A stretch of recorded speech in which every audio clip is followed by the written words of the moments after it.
हमारी साइकेट्री में ऐसी कोई डिस्कशन चला करे जो कि हमारी जो एक विधा है होम्योपैथी की, जिसमें हमारे प्रिंसिपल्स हैं और कुछ फिक्स्ड आइडियाज हैं, सेपरेशन है, मियाज्म है, और इसको हम जोड़ पाए जो आज की मॉडर्न रिसर्च है और जितनी डेवलपमेंट हो गई है मेडिसिन में, चाहे वो सर्जरी हो, चाहे वो मेडिसिन हो, चाहे वो साइकेट्री हो, चाहे वो न्यूरोलॉजी हो, हर विधा एक बहुत बड़ा संग्रह है चीजों का, कि जो कि हमें अनफॉर्चुनेटली हम बात करते हैं होम्योपैथी के, वहीं तक रह जाते हैं हम। और बहुत सी चीजें अब हमारे यहाँ होम्योपैथिक में शुरू हो गई है, हमने एमडी शुरू कर दी है, हो सकता है सुपर स्पेशलिटी भी शुरू हो जाए, साइकेट्री में भी लोग बाग एमडी कर रहे हैं। तो रोजमर्रा के जीवन में हम एक साइंटिफिक जो एक पैटर्न होता है लाना डिस्कशन का, जो कि मुख्य धारा में जो लोग एलोपैथिक लोग काम कर रहे हैं उसको अपने साथ जोड़ करके, आत्मसात करके कुछ थोड़ा सा हम अपना को आगे बढ़ाने की कोशिश करें। उस दिशा में एक छोटा सा प्रयत्न ये है कि मैंने दो चीजों को समझने की कोशिश की कि साइकेट्री में हमारे यहाँ किस प्रकार की विचारधारा चलती है। अब साइकेट्री में हमारे पास में दो विचारधारा है। एक तो डब्ल्यूएचओ है जो हमें बताता है कि क्या करना है। हमने, मेरी आवाज सभी को पहुंच रही है मेरा ख्याल है? जी सर। जी हाँ, सर, बहुत जी सर। बहुत बेहतर। तो होता यह है कि हमारे यहाँ वैसे हिंदुस्तान में तो जो सहज सुलभ है, विधाएं जो चिकित्सा की है वो दुनिया में कहीं पर सहज सुलभ नहीं है। वहां पर सिर्फ एलोपैथिक है या फिर कोई नेचुरोपैथी है। हमारे यहाँ आयुर्वेद भी है, सिद्धा भी है, योगा भी है, और जाने रीजनल बहुत सी चीजें हैं, जैसे तिब्बतियन मेडिसिन भी है। तो इतने सारी चीजों को साथ में लेकर के चलना, और उनको कोशिश ये करना चाहिए कि हम करंट मेडिकल नॉलेज के तारतम्य में जुड़े रहें, कि हमसे अगर छोटी मोटी गलती ना हो जाए। क्योंकि नई चीजों के बारे में जानकारी ना होने से हमारा पूर्वाग्रह रहता है कि हम बेस्ट हैं। हम बेस्ट तो हैं, लेकिन किसी खास मौके पर एक मरीज को हो सकता है विशेष प्रकार के इंटरवेंशन की आवश्यकता हो, तो वो हमसे छूट ना जाए। हमारा मकसद होम्योपैथी को तो प्रूव करना है ही है, लेकिन साइंटिफिक तरीके से उस पैरामीटर पे जाकर के उसको असेस करना, उसकी कसौटी पे कसना भी एक हमारा काम हो जाता है, कि what others are doing, whether we are competent enough to give you the best possible services through homeopathy. If something is missing, we are going to adapt, we are going to take care of that by learning and adopting that particular thing in such a manner that we don't dilute the homeopathic system of medicine, but same time we do not undermine the healthy status of a patient, or we do not want to compromise his treatment planning. Whatever the best possible treatment planning is been advised by, there are what we believe in India is we are being guided by the WHO guidelines, और ICD-10 के हिसाब से, international classification of disease के हिसाब से चलती है। Western country में अमेरिका की जो धुरी है, उस धुरी के साथ जो लोग मिले हुए हैं वो सिर्फ अमेरिका में चलता है, और उनका जो मापदंड है अपनी साइकेट्री का, वो DSM-5 है। आज हमारा DSM-4 पुराना हो चुका है, लेकिन मैं बहुत सी चीजें जो यहां पर बात करूंगा वो DSM-4 के संदर्भ में रहेंगी। ICD-10 हुआ करता था, अब ICD-11 है, तो हम उसको थोड़ा सा समझते हैं। और ये मोर और लेस ऐसे लोगों के लिए जरूरी किताब है या डिस्कशन है जो कि MD कर रहे हैं और साइकेट्री में कर रहे हैं, तो वो समझ पाएंगे। तो मुझे माफ कीजिएगा कि मैं थोड़ा सा उस तरह से चल रहा हूँ जैसे कि हम लोग क्लासरूम डिस्कशन करते हैं। हालांकि ये सेमिनार है और बहुत सीनियर लोग हमारे साथ बैठे हुए हैं, लेकिन फिर भी इसका जो एक प्रारूप बना हुआ है वो क्लासरूम टीचिंग का बना हुआ है। तो हम आगे बढ़ते हैं इसमें। तो पहली बात यह है कि हम DSM-4 की क्लासिफिकेशन में देखते हैं, तो हम कहते हैं कि पर्सनालिटी। अब पर्सनालिटी क्या है आपकी? तो बहुत सारी चीजें हैं जो कि हम होम्योपैथिक डॉक्टर हरदम जब भी पेशेंट से बात करते हैं, मुखातिब होते हैं, तो हम देखते हैं कि हमारे पास कौन आया है। हमारी जो विधा है वो क्लाइंट सेंट्रिक है, हमारी विधा डायग्नोस्टिक नहीं है। हमारी विधा है कि कौन हमारे पास आया है, वो कैसा व्यक्ति है, वो बच्चा है, बूढ़ा है, जवान है, महिला है, पुरुष है, किस एज ग्रुप में है, और उसका मानसिक धरातल कैसा है, अब इग्नेशिया कैसा है, पल्साटिला कैसा है, स्टेफिस कैसा है, लाइकोपोडियम कैसा है, हम इसमें ज्यादा इंटरेस्टेड होते हैं। इन ट्रेड को हमें देखने की शुरू से आदत पड़ी हुई है। जब भी हमने पढ़ाई शुरू की second year, third year, fourth year में, धीरे धीरे हम समझने लगे कि ये ट्रेड्स महत्वपूर्ण है। तो पर्सनालिटी के बारे में हमसे ज्यादा अच्छी तरह कोई नहीं जानता, क्योंकि हम पर्सनालिटी की ही बात करते हैं। और पहले जब हम पर्सनालिटी पहचान लेते हैं तो उसका जो एक कॉन्स्टिट्यूशन को हम पकड़ लेते हैं कि लाइकोपोडियम का कॉन्स्टिट्यूशन है, या पल्साटिला का कॉन्स्टिट्यूशन है, या सीपिया का कॉन्स्टिट्यूशन है, तो हमें सिक्के का एक पहलू दिखाई देता है। एक बार में हम एक ही चीज देख सकते हैं, सिक्के की चित या पट। तो अगर हम हेड साइड में देख रहे हैं तो हम हेल्दी चीजें देख रहे हैं, और हम लोग दूसरी साइड में, निगेटिव साइड में जाएंगे तो हम बीमारियां देखेंगे।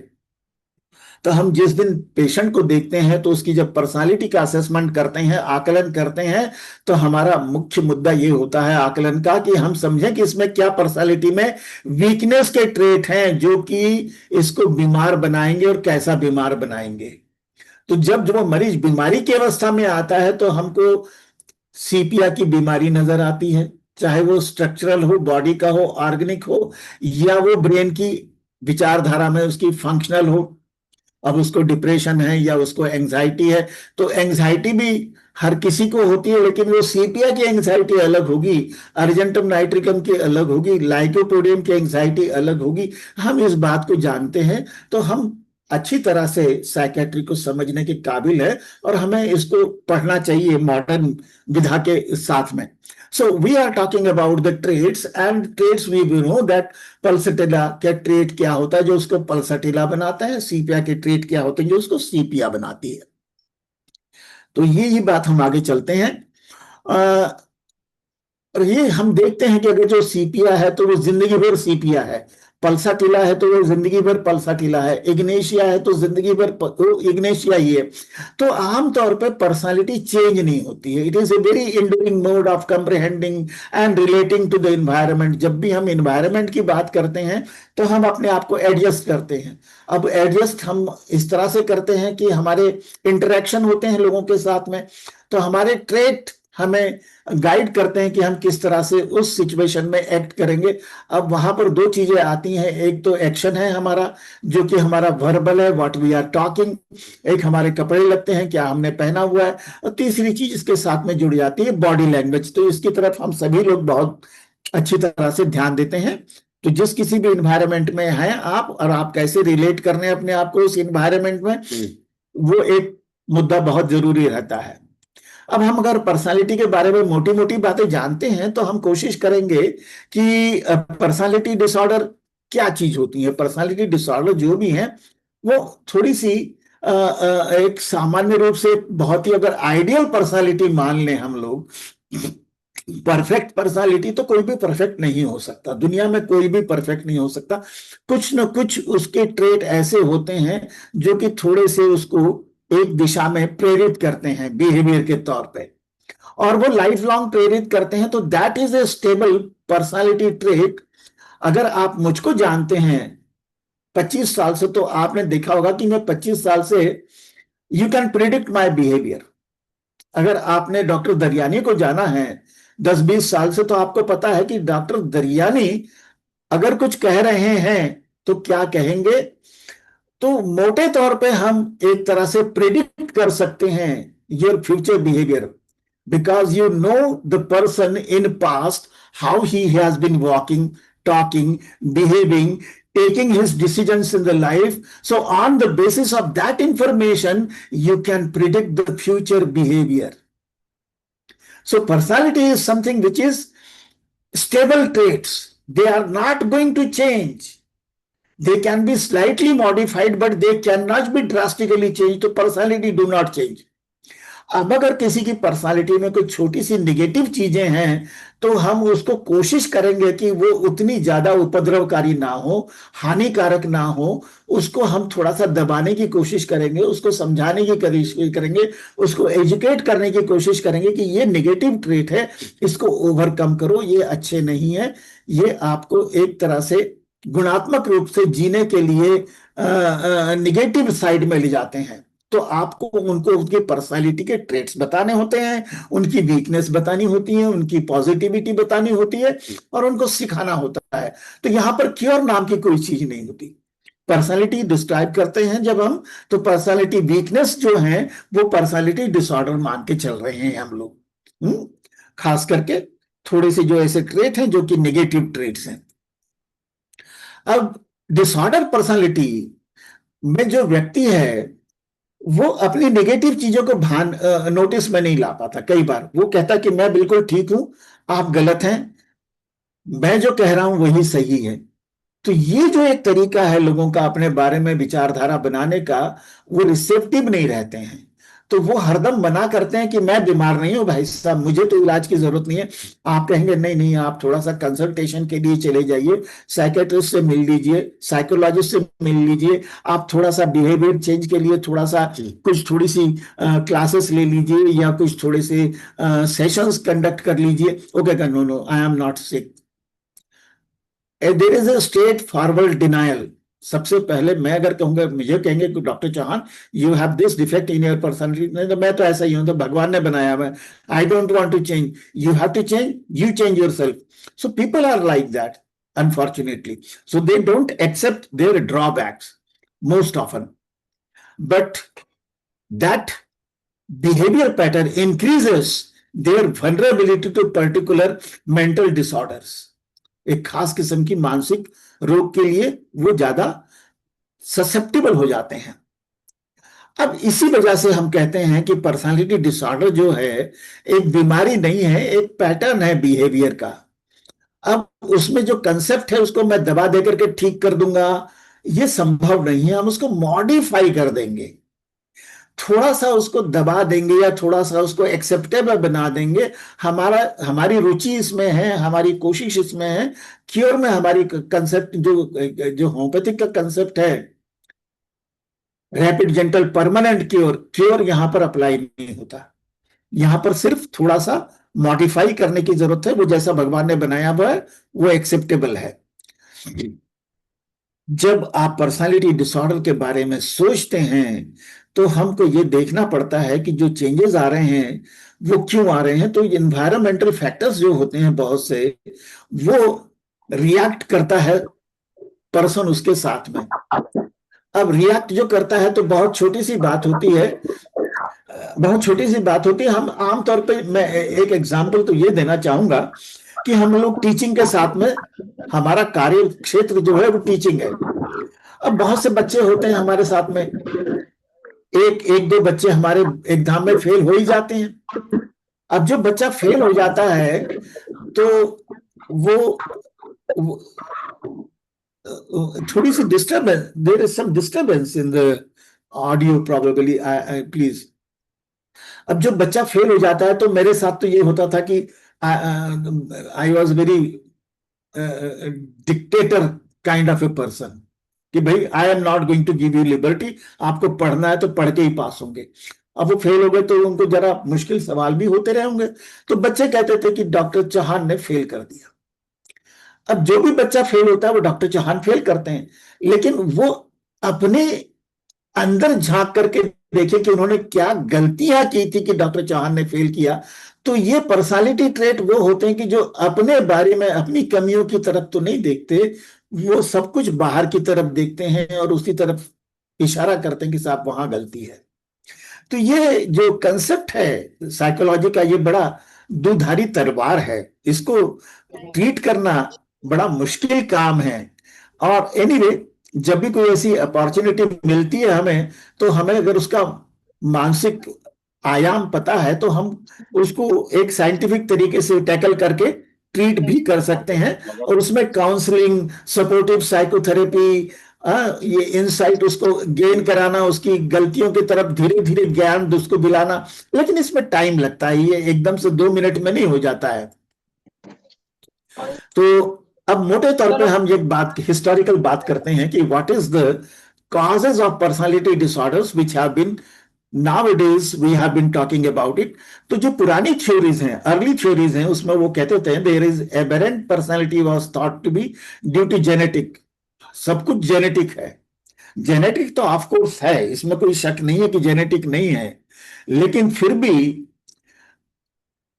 कुछ चीजें हैं जो फैमिली में रन करती हैं, और वो बड़ी एक तरह से आप देखेंगे कि हमारे 2-3 जनरेशन अगर डॉक्टर्स की हैं तो उनके बच्चे जो हैं डॉक्टर्स के, so they emulate their father.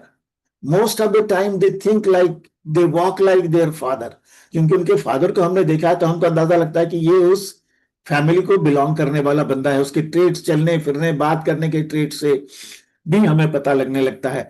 और सोशियो कल्चरल फैक्टर है, तुम्हारा एजुकेशन किस स्कूल में हुआ है, तुम किस शहर में पले बड़े हुए हो। अब जैसे लखनऊ में पले बड़े हो तो हो सकता है कि आप में थोड़ी सी वो एक लखनवी अंदाज, जो एक how to conduct in the society with that pleasure and that kind of a language, that becomes the part of you. Do not change, but then your expression definitely becomes very, very different. So that makes a lot of sense. Socio-cultural factors, if you are influenced, they influence in your formative years, तो आपको अंदाजा लग जाएगा कि वो कहाँ कहाँ इसके ऊपर असर आया हुआ है। लखनऊ का असर तो बहुत अच्छी तरह से देखने में आ ही जाता है, लेकिन इसके अलावा दूसरी चीजें जो जेनेटिक है, उसमें हमारे बॉडी के कॉन्स्टिट्यूशन है।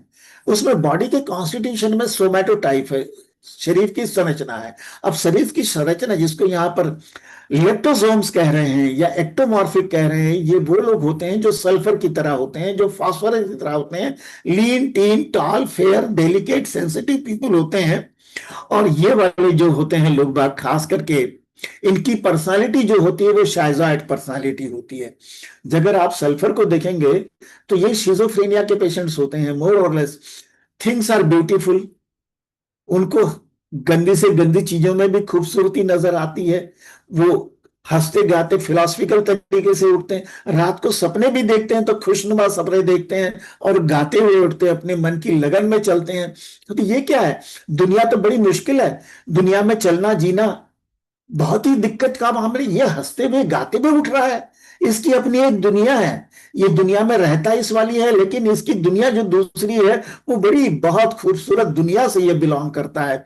तो ये ऐसे लोग होते हैं।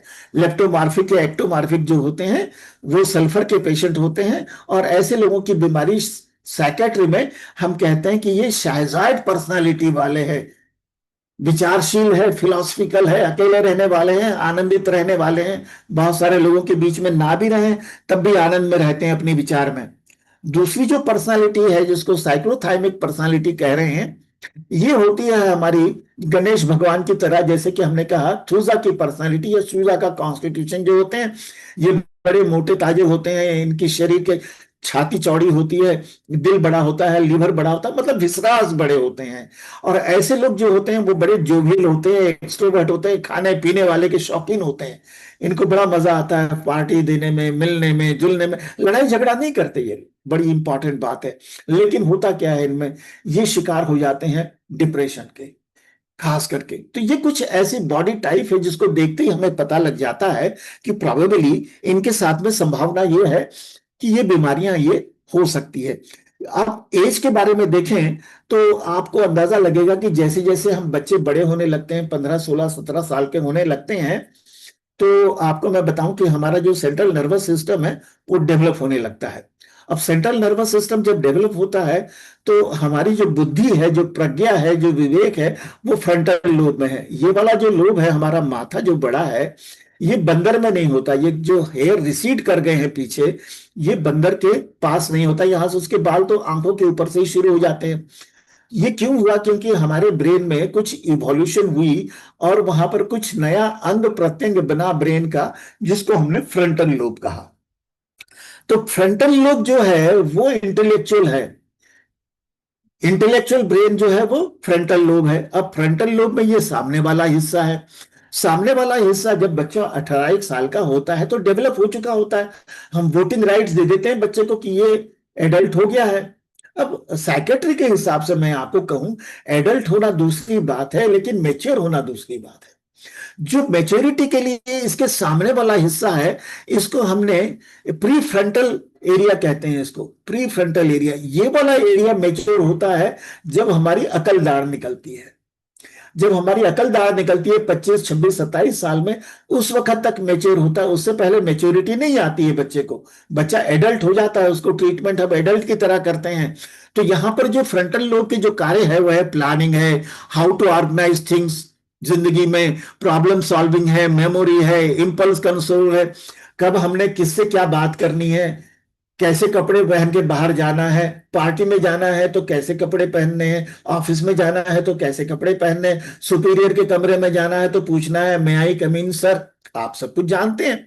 तो ये जो है, आपका मन करता है कि चल यार मैं धक्का मार के दरवाजे को खोल देता हूं, लेकिन आपको पता है नहीं, ये टाइम एंड सर्कमस्टांसेस में आपका ये बिहेवियर ठीक नहीं है। ये सारी जागरूकता जो हमारे मन में है या दिमाग में है, वो फ्रंटल लोब हमें बताता है। और सेलेक्टिव अटेंशन, बहुत से दुनिया के लोग बात कर रहे होते हैं, लेकिन हम जिसकी बात सुनना चाहें उसी की बात की तरफ गौर करेंगे, हम उसी आवाज को सुन सकते हैं। हम कंसंट्रेट भी दुनिया में हैं, लेकिन सब तरह कंसंट्रेट नहीं करते। हम किसी एक से बात कर रहे होते हैं और उसी के साथ में सुन रहे होते हैं, बाकी आवाज गुनगुन गुनगुन चलती रहती है, लेकिन हमारी जो आवाज जिसको हम सुनना चाहते हैं उसको हम कंसंट्रेट कर लेते हैं। तो सेलेक्टिव अटेंशन है। सेलेक्टिव अटेंशन बहुत बड़ी बात है। Controlling our behaviour and emotions appropriately, at what time you have to show that behavior and what emotion, that is also very very important, and that gives you a healthy conduct of your behavior in society. एक तो conduct personal conduct है, एक social conduct है। Personal conduct में आप क्या करते हैं अपने घर के अंदर, आप क्या करते हैं अपने घर के अंदर, अपने बच्चों से कैसी बातें करते हैं, अपने वाइफ से कैसी बातें करते हैं, अपनी माँ से कैसी बातें करते हैं, वो बाहर के लोगों के साथ में उसका कुछ लेना देना नहीं है। आपके अपने कंडक्ट है कि भाई मैं मीट नहीं खाऊंगा, मैं किसी जानवर को दुख नहीं पहुंचाऊंगा, मैं एक्स्ट्रा पैसा नहीं बर्बाद करूंगा, किसी चीज पे वेस्टेज नहीं करूंगा, मैं बिजली की वेस्टेज नहीं करूंगा, मेरे घर में ये चीजें चलेंगी। ये पर्सनल कंडक्ट है। लेकिन सोशल कंडक्ट में आपको देखना पड़ेगा कि जिस सोसाइटी में आप रह रहे हैं, आपको कम से कम वैसे ही कपड़े पहनने होंगे, उसी लैंग्वेज में बात करनी होगी। अगर आप प्रोफेशनल कॉलेज में हैं तो you are going to speak in a professional language which is very very important to convey your meanings. Your language will be appropriately using the perfect words and definitions. तो ये सारी चीजें करता है frontal lobe. लेकिन इसकी जो maturity है वो मैंने कहा कि 25 साल के बाद में आती है। तो जैसे हमने कहा कि कुछ ट्रेट होते हैं, मोटे मोटे ट्रेट है, तो हमने कहा इसको शाइजार्ड ट्रेट है। तो जब बच्चा 14-15 साल का होता है तो हम कहते हैं भाई ये बच्चा अकेला रहता है, बहुत लोगों से मिक्सअप नहीं करता है, इसके बहुत दोस्त नहीं है, ही इज ए लोनली गाय, इसको। तो ये हमने कहा इसको शाइजार्ड ट्रेट है भैया। अब शाइजार्ड ट्रेट है, लेकिन जब वो कॉलेज में चला गया, 18 साल का, तो जब हुआ बाहर बड़ा हुआ तो कॉलेज में गया, अब कॉलेज में भी वो ऐसे ही बिहेव कर रहा है, तो हमने कहा ये शाइजार्ड ट्रेट से शाइजोटाइपल पर्सनालिटी बन गया है। कैसा बन गया है? शाइजोटाइपल पर्सनालिटी। और अब ये 25 साल का हो गया, ऑफिस में काम करता है, और अब ये जरा बिल्कुल कोने में बैठता है, बात नहीं करता है, अपने सिक्रेसी में रहता है, शक की निगाह से देखता है। तो हम कहते हैं ऐसा बिहेवियर, अब इसको शाइजोफ्रेनिया है। अब शाइजोफ्रेनिया का डायग्नोसिस मैंने 14 साल में तो नहीं किया, मैंने 18 साल में तो नहीं किया, मैंने कब किया? जब बच्चा 28 से 30 साल का था। तो ये मेच्योरिटी होती है डॉक्टर की, जिसको पता है कि तुम्हारा ब्रेन कब डेवलप Sorry हुआ। to interrupt, sir. Excuse me, sir. Are you sharing some screen also, sir? हाँ सर हमें दिख नहीं रहा, लेकिन sir we are only listening to you. We cannot see your screen actually, sir. अब दिख रहा है? Sir, it is sir only your desktop, only your desktop only your visible है wallpaper. sir. अब वो ब्रेन दिख रहा है? Brain? No sir, no sir. That is what मैं देख आई एम रही so sorry, I am so sorry, I will see to it how it is possible, how it is possible कि वो क्यों नहीं दिख रहा है। You are sharing, screen sharing है। We can see your wallpaper only, sir. Wallpaper मैं देखता हूँ क्यों ऐसा क्या हुआ शेयर। Right. मैं दोबारा शेयर करता हूँ। तो नीचे नहीं, ऑप्शन होगा हमारे शेयर का। यहाँ तो दिखाई दे रहा है। अब दिखाई दे रहा है क्या? किसको दिखा? नहीं, हमारे यहाँ सर दिखाई दे रहा है। क्या अब- दिखा? नहीं, अभी सर स्लाइड खाली विजिबल आप- नहीं है शायद। हाँ खाली हुई है। हाँ आया सर, हाँ अब अब आया आया सर, सर। अब right sir, right sir. I am so sorry. I am so sorry. Unfortunately, what happened? I wanted to show you this particular structure of the brain. This is the frontal lobe. This is the frontal lobe. This is temporal lobe. This is parietal lobe. This is occipital lobe. तो मैं frontal lobe की बात कर रहा था यहाँ पर. तो ये frontal lobe में ये वाला हिस्सा जो है, which is concerned with planning, organization, problem solving, memory, impulse control, decision making, selective attention, controlling our behavior pattern. ये वाला जो हिस्सा है, ये 18 साल में मैच्योर हो गया, इसमें कोई शक नहीं है.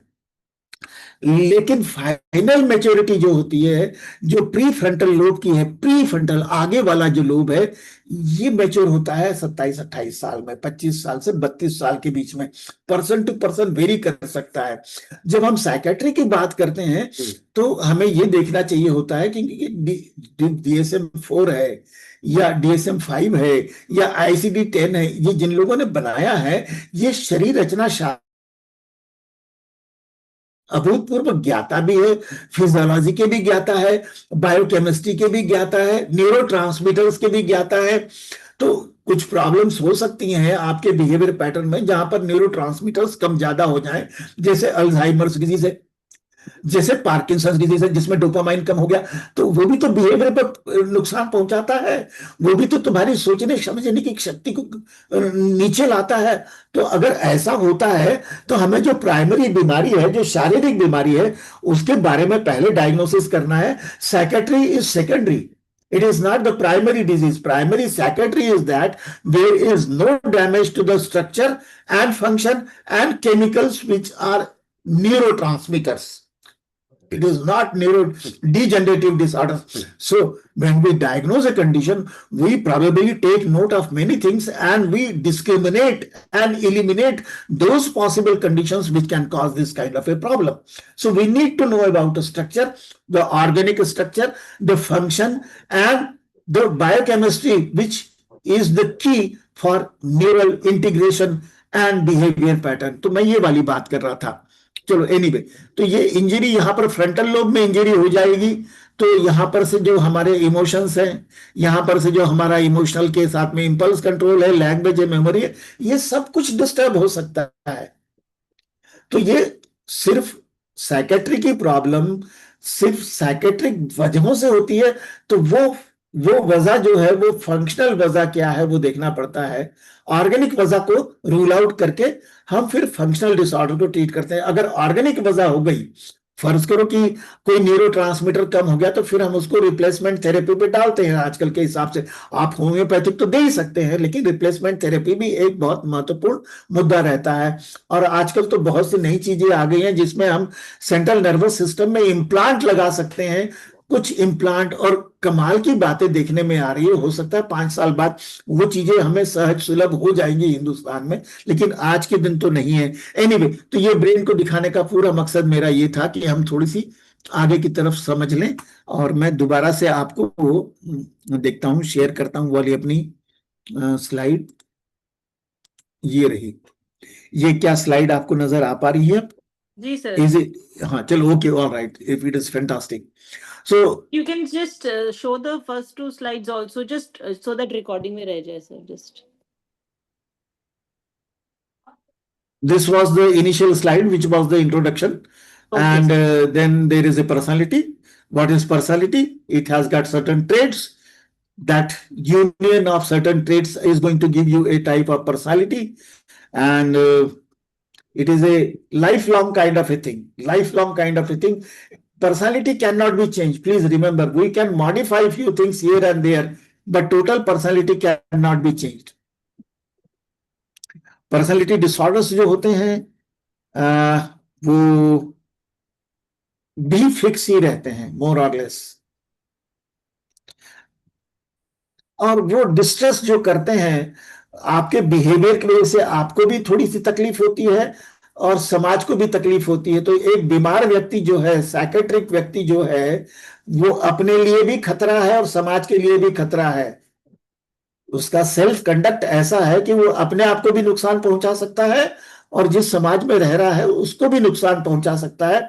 तो ये देखना होता है कि जो ऐसे साइकेट्रिक केसेस हैं जो कि बीमार हैं, जिनको साइकोलॉजिकल प्रॉब्लम्स हैं, वेदर दे नीड इंस्टीट्यूशनलाइजेशन, मतलब हॉस्पिटल में उनको डाल करके ट्रीट सर करना है हम क्या? एक ही स्लाइड देख पा रहे हैं सर अभी तक।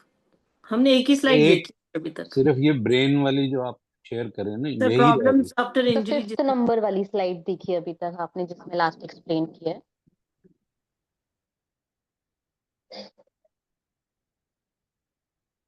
ये नजर नहीं आ रही है स्लाइड, मतलब आपको? एक ही स्लाइड दिख रही है जो कॉन्स्टेंटली वहीं पे है।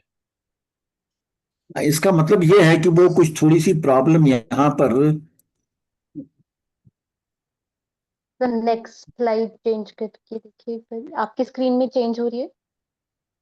मेरी स्क्रीन में चेंज हो रही है, लेकिन मैं कोशिश करता हूं कि अब इसको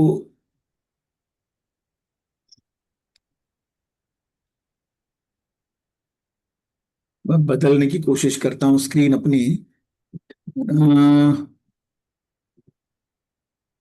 अच्छा, your screen sharing is paused कहता है वो। क्यों पॉज हो रखा है? शेयर कहता हूं उसको मैं। शेयर कर रहा है क्या? Paused. Your screen sharing is pause. Share, share, share, share, share, share, share, share.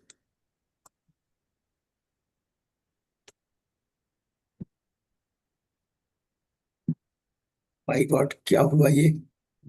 Sir play या पॉज का बटन तो नहीं है? हाँ, कुछ गड़बड़ी हुई है कहीं? मैं गड़बड़ कर बैठा हूं कुछ। अ, मेरी स्क्रीन मेरे चलाने से चल नहीं रही है।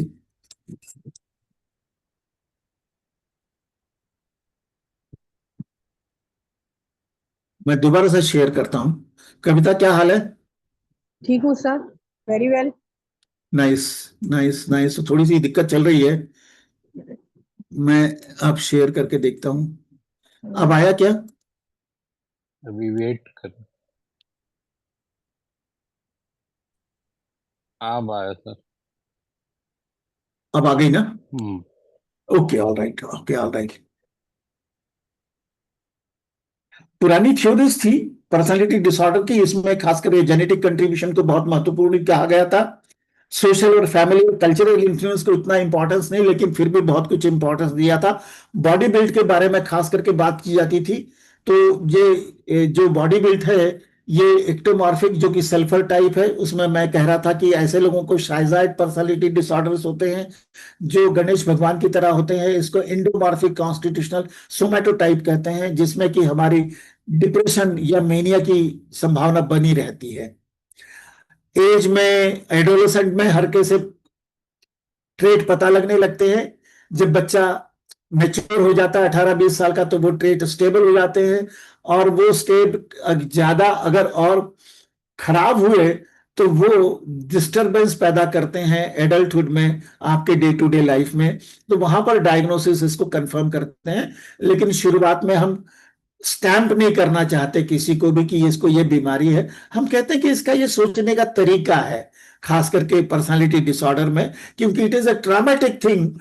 इफ यू डायग्नोज समबडी कि इसको ये बीमारी हो गई है 18 साल में, 15 साल में, एक बड़ा टेंडर माइंड होता है जिसपे कि एक साइकोलॉजिकल इम्पैक्ट पड़ता है और उसके दुष्प्रभाव ज्यादा हो सकते हैं। अब ये जो एडल्ट पर्सनालिटी है, दैट इज बेसिकली अब बहुत सी थ्योरीज है पर्सनालिटी डेवलपमेंट की, बहुत सी थ्योरीज है। उसमें से मुख्य थ्योरी है, जो प्रमुख थ्योरी है, वो है साइकोसेक्सुअल डेवलपमेंट की जो थ्योरी है फ्रायड की। हालांकि आजकल इसको बहुत महत्ता नहीं देते हैं, लेकिन इसमें ये खास बात यह है कि जो इनबॉर्न है फैक्टर्स है, जेनेटिक फैक्टर्स हैं, और जो चाइल्डहुड एक्सपीरियंसेस है बच्चे के, वो बहुत महत्वपूर्ण है। और जब उनमें कॉन्फ्लिक्ट होता है और वो कॉन्फ्लिक्ट रिजॉल्व नहीं होते, ऐसे में बच्चा एडल्टहुड में जाकर के उसकी जो एक फाउंडेशन है, उस बीमारी की फाउंडेशन बचपन में रख दी जाती है। जब तक बच्चा 12-1 साल का होता है, उससे पहले ही वो फाउंडेशन स्टोन स्थापित हो जाता है और डेवलप होती है बीमारी जब वो 18-20 साल का होता है। तो ये बहुत खूबसूरत चीज है फ्रायड साइकोलॉजी में, जो कि पर्सनालिटी डेवलपमेंट की बात करते हैं। तो चाइल्डहुड एक्सपीरियंस को हम बहुत ज्यादा महत्ता देते हैं इस काम में। और faulty resolution of childhood emotional conflicts, जब भी कोई कॉन्फ्लिक्ट होता है उसका एक अच्छा प्रारूप या अच्छा हल नहीं निकल पाता, तब वो बीमारी बन जाती है। उसको हम एक तरह से ये कह सकते हैं कि there is a complex formation takes place. अब DSM-4 क्लासिफिकेशन जो है पर्सनालिटी डेवलपमेंट का, उसमें 3 मुख्य घटक है। मैं बहुत स्मॉल जल्दी से इसको ले लेता हूं। उसमें क्लस्टर ए है, उसमें कहते हैं कि पर्सनालिटी डिसऑर्डर्स का जो एक सेंट्रल आइडिया है। अब जैसे होम्योपैथी में पल्साटिला की जो सेंट्रल आइडिया है वो VP फीमेल है, सेंसिटिव VP फीमेल है।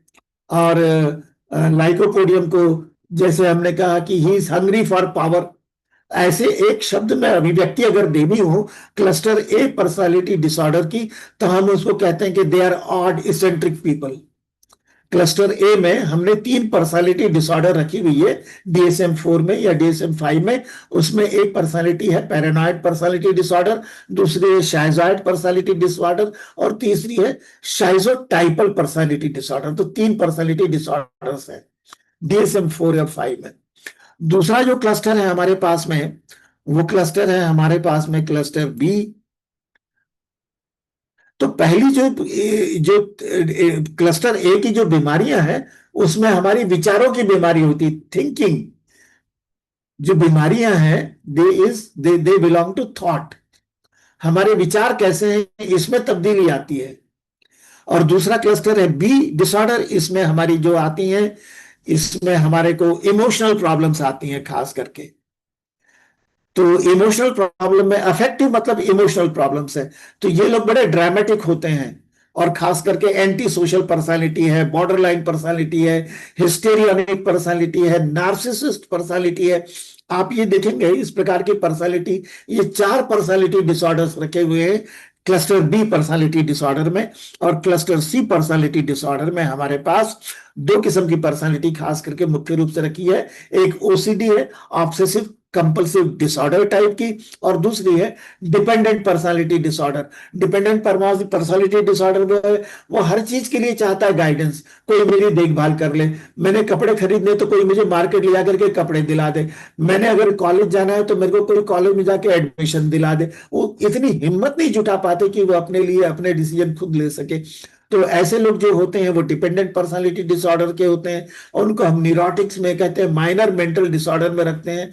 इनको कहते हैं न्यूरोटिक्स, साइकोन्यूरोसिस में रखते हैं। और जो मेजर पर्सनालिटी डिसऑर्डर या मेजर बीमारियां हैं, उसको हम साइकोसिस में रखते हैं, PSYCOSI, साइकोसिस। Major personality disorder is very dangerous. उसको ट्रीट करने के लिए देर आर लीगल इम्प्लीकेशंस। आपको बहुत जागरूक रहना होगा। न्यूरोटिक्स तो हम सभी हैं, इनको ट्रीट करने में कोई हानि नहीं है। They are not going to put themselves in danger, or they are not going to put the society into some sort of a danger. But psychotics, they are danger to themselves and they are danger to society, and they are not going to accept that they are sick. तो उनके साथ में जरा थोड़ा सा मसला जरा दूसरा होता है। एनीवे, तो ये 3 पर्सनालिटी डिसऑर्डर में अब हम जो चाहेंगे वो बात करते हैं क्लस्टर ए की, इसेंट्रिक ग्रुप की जो पर्सनालिटी है। ये DSM-4 का है, कोड नंबर 301, पुराना है ये, जो शाइजॉइड पर्सनालिटी और साइकोटाइपल पर्सनालिटी डिसऑर्डर। अब इसमें से हम बात करते हैं सिर्फ पैरानॉइड पर्सनालिटी डिसऑर्डर्स को। और इसका जो WHO का क्लासिफिकेशन है, जिसको कि हमने ICD-10 में रखा हुआ था, वो है F60.0। F60.0। हम जब भी हॉस्पिटल में डायग्नोसिस लिखते हैं तो हमें ICD कोड में हमें इंफॉर्मेशन देनी होती है अपने हेड ऑफिस में, तो वो इसी कोड में जाती है। F1060 वाली जो कोड है वो पर्सनालिटी डिसऑर्डर का, पैरानॉइड पर्सनालिटी डिसऑर्डर का कोड जा रहा है। तो अब यहां से और थोड़ा सा आगे चलते हैं हम लोग।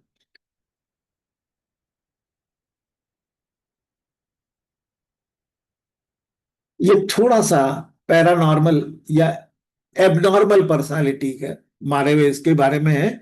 और इसको हम जहां तक पकड़ने की कोशिश करें तो पैरानॉइड पर्सनालिटी वो होती है अर्ली एडल्टहुड में, मतलब कि बच्चा शक करने लगता है। जैसे प्यूबर्टी होने लगती है तो उनको लगता है कि कोई लड़की अगर है तो उसको लगता है कोई उसको छेड़ रहा है, कोई उसको चिट्ठियां लिख रहा है, कोई उसको इशारे करता है, उसके टेलीफोन में कुछ घंटियां आने लगती है, या किसी ने उसके कमरे में कैमरा लगा रखा है, उसको कोई ऑब्जर्व कर रखा है।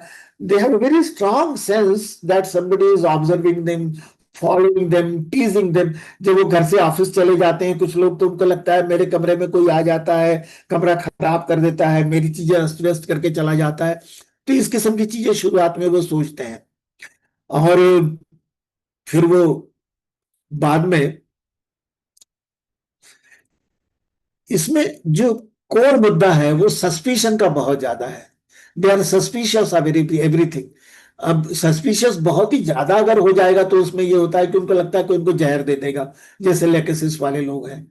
तो ये तो बहुत ही मेजर इशू हो जाते हैं ऐसे वाले पैरानॉइड जो इश्यूज हैं, ये वाले ये बहुत ही मेजर हो जाते हैं, लेकिन माइनर तौर पे छोटे मोटे तो रोजमर्रा की जिंदगी में हमारे साथ होते ही रहते हैं, उसकी तरफ ज्यादा तवज्जो लोग बाग नहीं देते।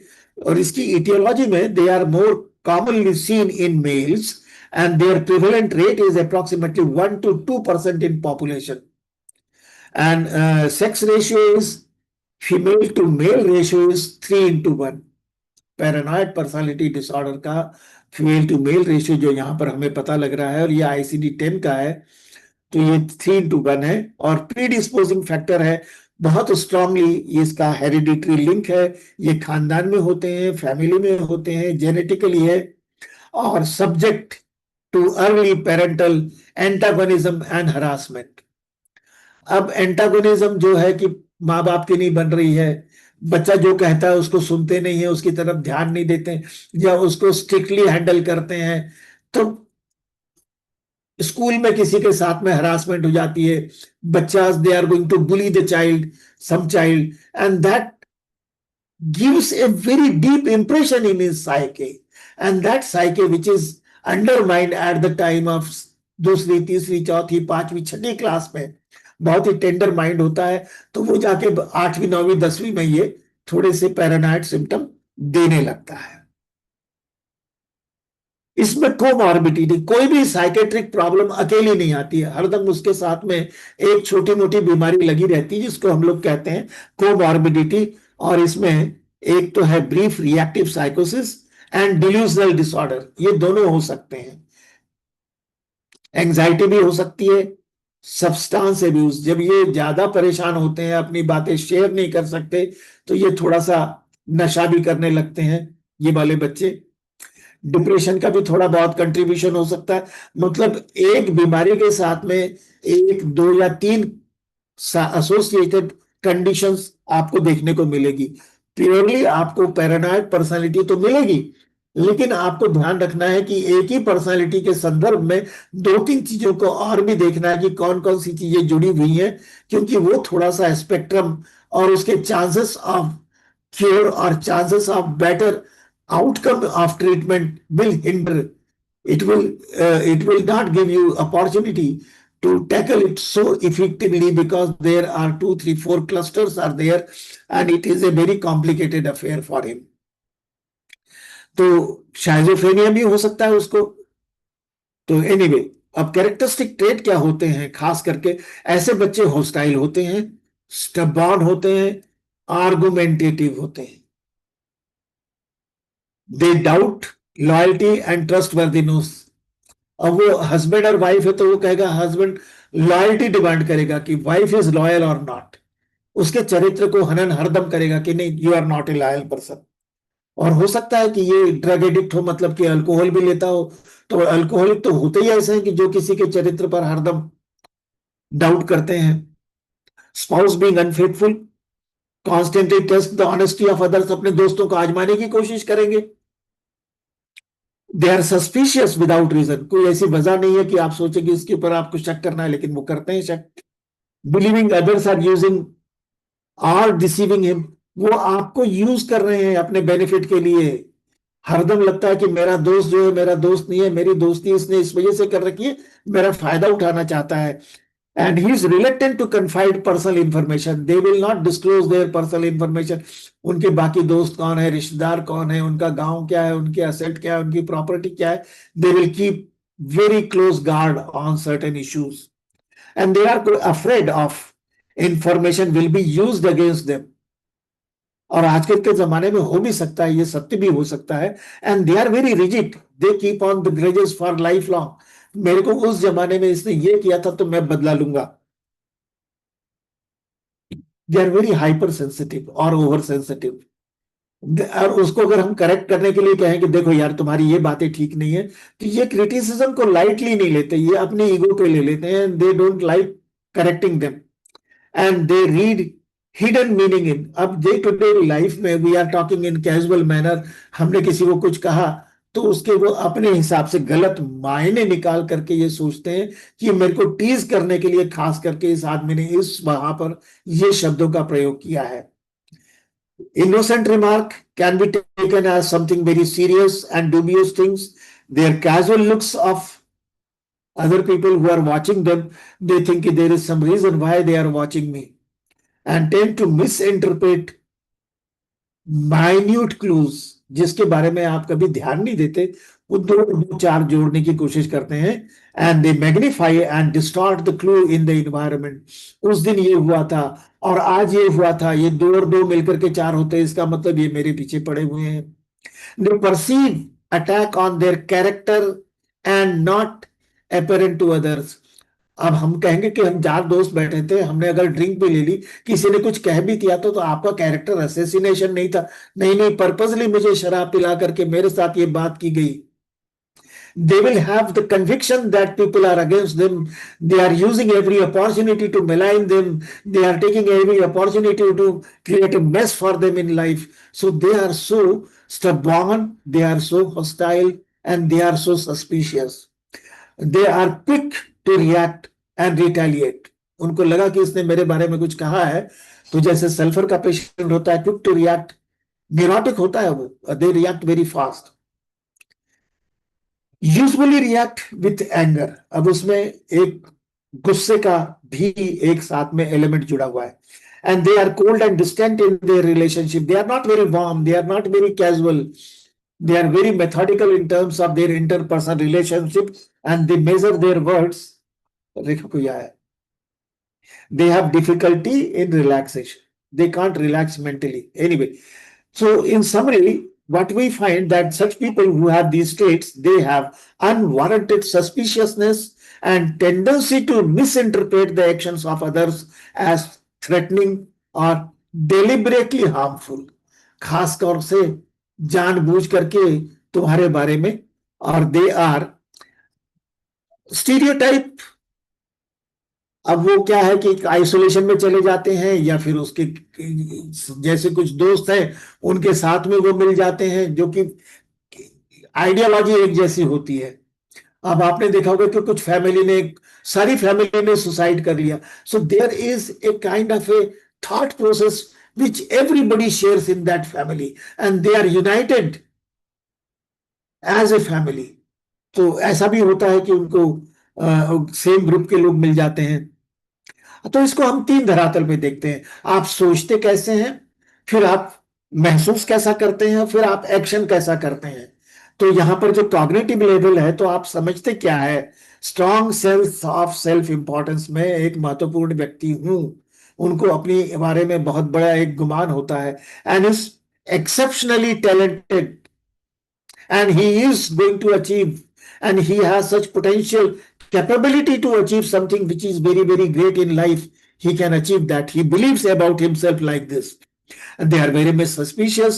They doubt the loyalty of other people. They cannot take them into the trustworthy group, and they think that they may be cheated by others. They can be tricked by others to gain some sort of a financial or other gains out of them. And he has a strong paranoid feeling. शक्की मिजाज बहुत ज्यादा होता है at cognitive level. अब ये feeling perceptive level, ये है feeling की लेवल। ऐसा व्यक्ति क्या सोचता है और क्या महसूस करता है, तो हरदम वो देखता है कि लोग बाग उसको नुकसान पहुंचाने वाले हैं। They are malicious, they are going to hatch a conspiracy against him, they are going to exploit him, and they assume that there is ambiguous evidence. Evidence is not full-blown evidence, it is not confirmatory evidence, but looks like a positive element in that whatever they believe in their trust, this particular action has been indicative of this kind of a malice towards me.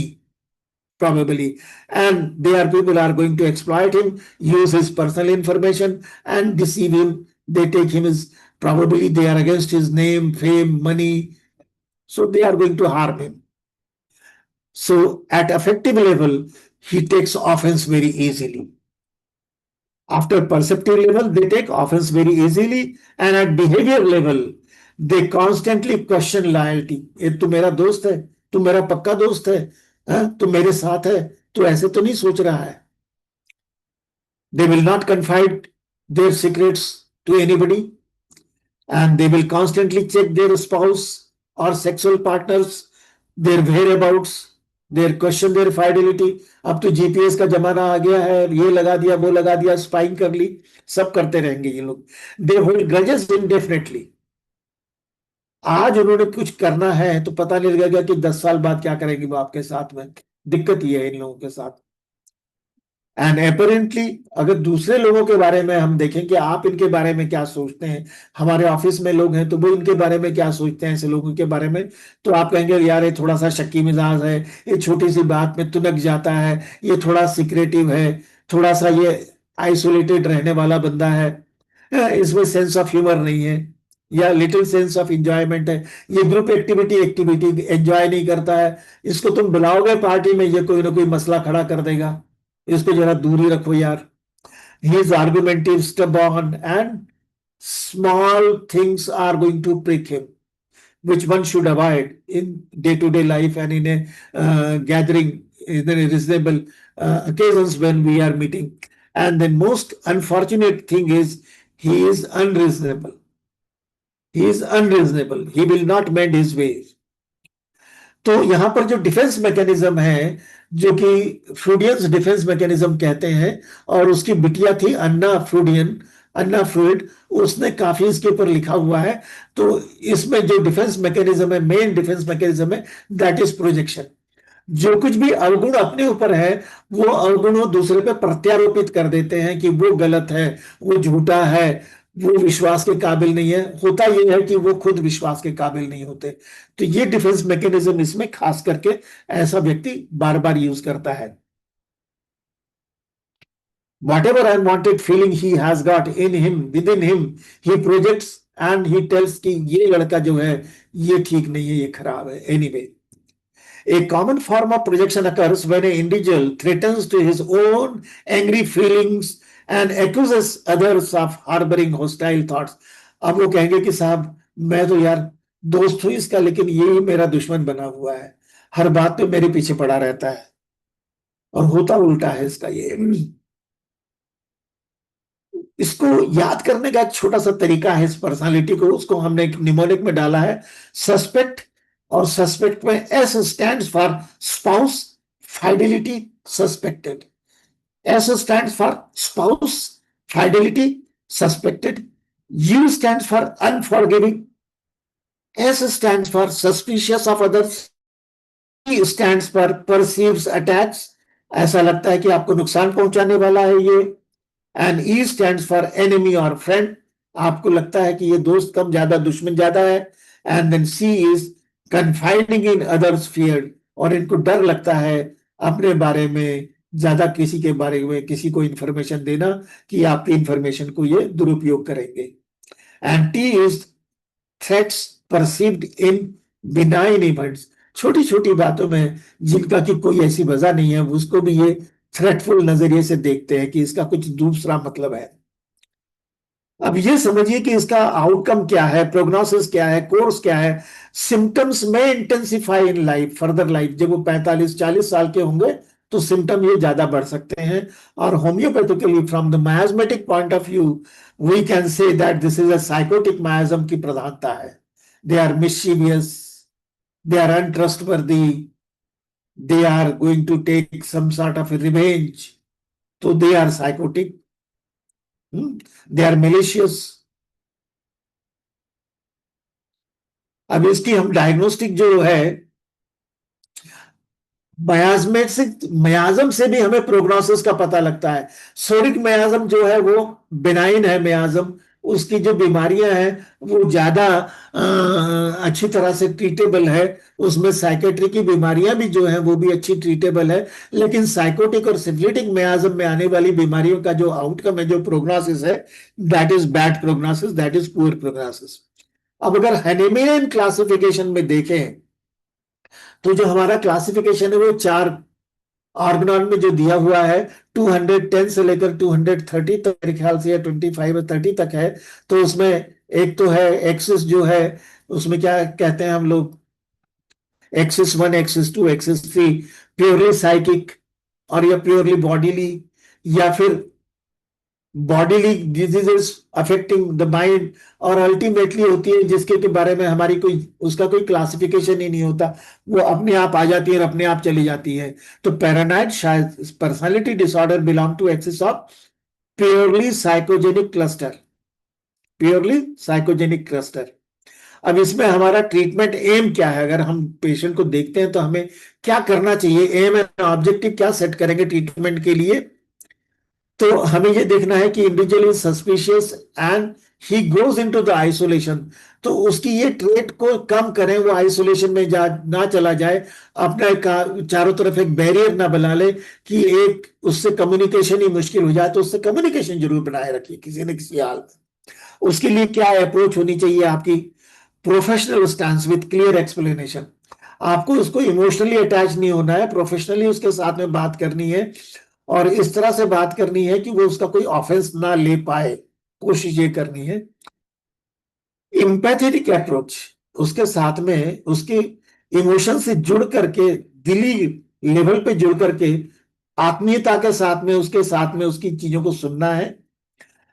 उससे confrontation नहीं लेनी कि तुम गलत सोचते हो, तुम्हारा सोच गलत है, ये विचार गलत है, वो आदमी ठीक है, ये कभी नहीं कहना उसके सामने, क्योंकि कन्फ्रंटेशन से he will not listen to you, he will not come to you, he will not going to facilitate और participate in interaction where we have to give him psychotherapy.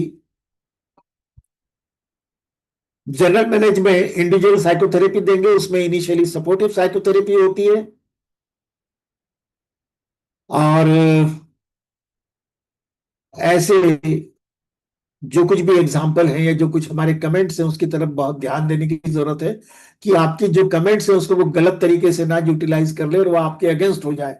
तो ट्रीटमेंट का एक जो धागा बना हुआ है कि हम उसको ट्रीटमेंट तो कर रहे हैं, वो आपसे बात ही नहीं करेगा, वो कहेगा I don't want to see that doctor is bad, communication break down हो जाएगा। नेचुरल हिस्ट्री क्या होती है इसकी एक बार देख लेते हैं हम लोग। नेचुरल हिस्ट्री में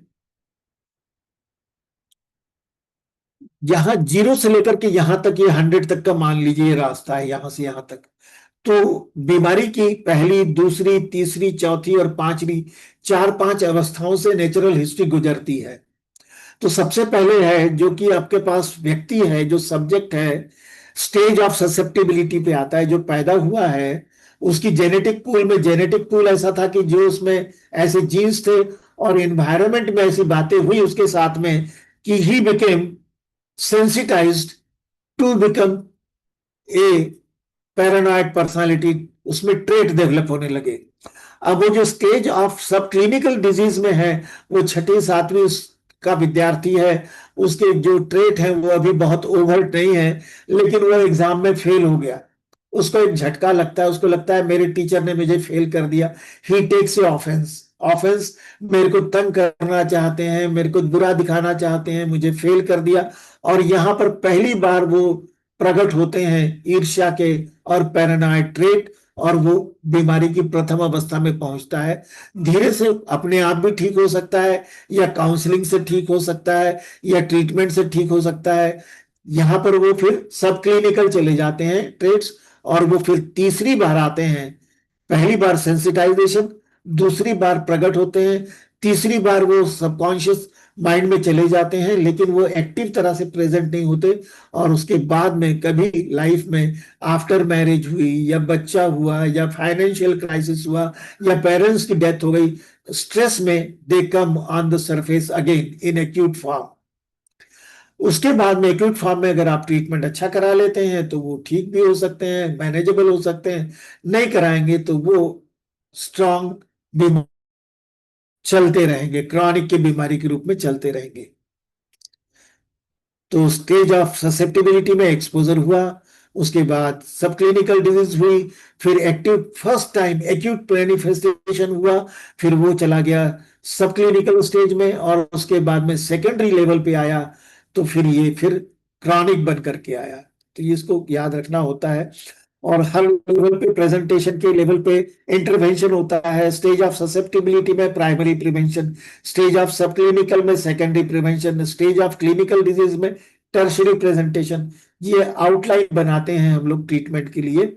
उसके लिए ये मैंने चार्ट बनाया था, ये किसी और दिन देखेंगे, लेकिन मैं चाहता हूं कि अभी फिलहाल तो हम ट्रीटमेंट प्लानिंग देखें। ट्रीटमेंट प्लानिंग के लिए what we have to do is, as a homeopathic physician, I would like to go and first consult the repertory. So when I have consulted the repertory, what you will find: the mind offended easily, mind suspicious, mind secretive, mind morose, mind quarrelsome, mind obstinate, mind hatred, revengeful, a mind censorious, and mind delusion, persecuted. He is being persecuted, paranoid. तो हमने total 10 symptom लिए हैं, पूरी बीमारी के 10 symptom लिए हैं, और उसके बेसिस पर फिर हमने रूब्रिक इवैल्यूएशन कर लिया है। तो हमारा जो, अगर मोर देन 7 रूब्रिक्स हैं तो ये क्लासिकल प्रेजेंटेशन है हमारा। ये क्लासिकल प्रिस्क्रिप्शन के लिए बहुत ही नायाब चीज रहेगी। अगर इसमें से 10 में से सिर्फ 5 सिम्टम है तो ये प्रोबेबली सिमिलम है, और 10 में से अगर 3 ही सिम्टम है तो ये पार्शियल सिमिलम हमें रेमेडी का ज्ञात कराएगा, ये मान के चल रहे हैं हम लोग। तो ये दवाएं हैं, बहुत सी दवाएं आप देख पाएंगे इसमें। सस्पिशियस में कितनी सारी first grade, second grade, third grade दवाएं हैं। माइंड सिक्रेटिव में आपको देखेंगे कि फर्स्ट ग्रेड कोई भी दवा नहीं है। माइंड बोरस में first grade, second grade, third grade, lot of medicines are there. Mind quarrelsome, you will find lot of medicine, all 3 grades. Similarly, in obstinate, we have lot of medicines. So these are the big rubrics, and lot of medicine we have. Hatred, revengeful, we have natramurine, hatred and revengeful. This is very strange. Hatred में यहाँ पर sulphur आ रही है, very strange. तो बड़ी हैरानी होती है कभी कभी सिम्टम देखने के बाद में कि कैसे दवाओं के बारे में, हम जिनके बारे में सोच नहीं सकते, वो दवाएं यहाँ पर आ रही हैं। माइंड सेंसोरी अति संवेदनशील है, उसमें ग्रेफाइट में सल्फर है, वेरेट्रम है, आर्सेनिक है।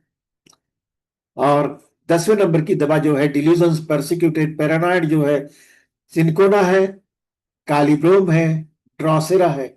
ड्रोसेरा ट्यूबरकुलोसिस की मेडिसिन है, स्यूडोसोरा की मेडिसिन है, सिफिलिटिक मियाज्म देखा जाए इसमें अगर, तो ये साइकोटिक मियाज्म को कवर कर रही है, प्रोसिक्यूटेड को बहुत अच्छी तरह से।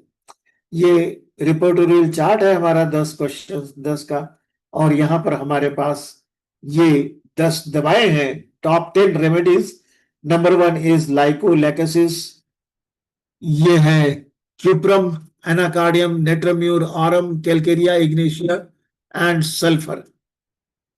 1 2 3 4 5 6 7 8 9 and Naxovica is the first medicine having maximum coverage of the symptoms. तो ये इनके स्ट्रेंथ है, 10 के 10 सिम्टम कवर कर रही है, मैक्सिमम नंबर है 22 इसका स्कोर है। यहां पर लाइकोपोडियम भी 10 रूब्रिक कवर कर रही है, लेकिन स्कोर 19 है। Lachesis, all rubrics are covered, but score is 18. So we can see most of the medicines, they are covering 10 out of 10 and 9 out of 10, and they have different grades. अब मैं आपको एक दवा के बारे में थोड़ा सा बता देता हूं इस तरह से। अगर सल्फर लेनी है तो sulphur is antipsoric, deep acting medicine है ये वाली, और ये दोनों जगह काम आएगी। जहां पर प्राइमरी प्रिवेंशन है वहां पर भी काम में आएगी और सेकेंडरी प्रिवेंशन में भी काम आएगी। और हमारा मकसद ये होता है कि उसको हम एडाप्टिव स्टेज पे रखें। और इसको हमने इस चार्ट में अगर देखना है तो इस चार्ट में आप देखेंगे कि ये 10 सिम्टम्स इसने कवर किए हुए हैं on this left side. All 10 symptoms are there. Here you will find the strength of each symptom, how they are being placed here. And then we will remember what are the salient features which are present in the FATAC Materia Medica.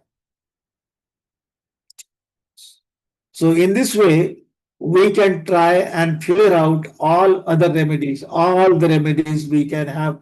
So it is a kind of a balanced outlook in terms of preparing the therapeutics from the taking help from not only Materia Medica, but also keeping repertory as a main source of our information so that we can have a good discrimination in terms of the totality of symptoms as well as individual symptoms, because we remember the strength of each symptom in reference to each remedy.